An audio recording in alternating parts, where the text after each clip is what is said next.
The greatest danger facing Israel and the world is the prospect of a nuclear-armed Iran.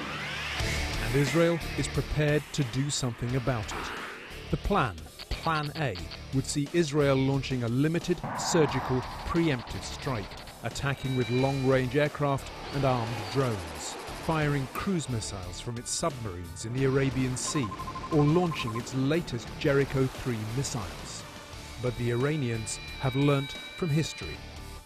They have spread and concealed their nuclear installations across the country. So in this scenario, instead of hitting a single target like in Iraq or Syria, Israel would have to target all 7 Iranian nuclear reactors. In this sort of surgery, many people die.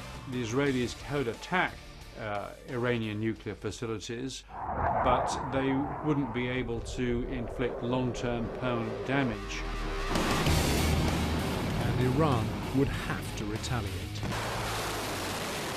If Iran retaliates, every U.S. ally in the region or Israeli ally in the region is a potential target.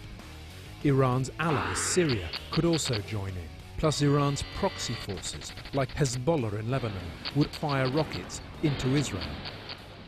And there's the possibility of unconventional attacks on Israeli interests across the world. An Israeli attack on Iranian nuclear facilities would likely only accelerate the Iranian desire to obtain nuclear weapons. So this idea that you would attack certain facilities in Iran and leave Iranian retaliatory capabilities intact breaks every rule in the military and political playbook. So, what's Plan B? The United States and the international community are determined to prevent Iran from acquiring nuclear weapons. The US military have had plans really since the fall of the Shah for military action. Cyber warfare is stage 1.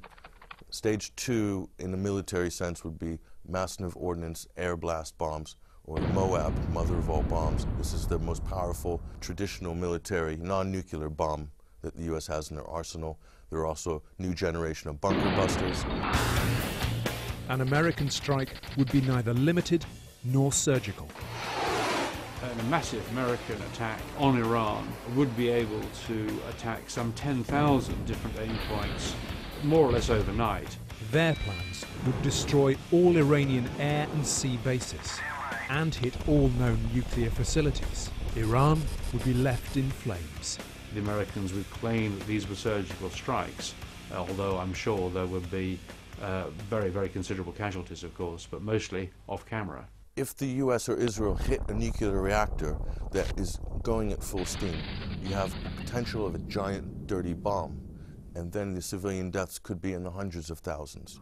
This conflict, with estimates of between 1 and 2 million Iranian civilians dead, could get out of hand. You got to be careful of unintended consequences here. Best laid plans of mice and men don't always come to fruition.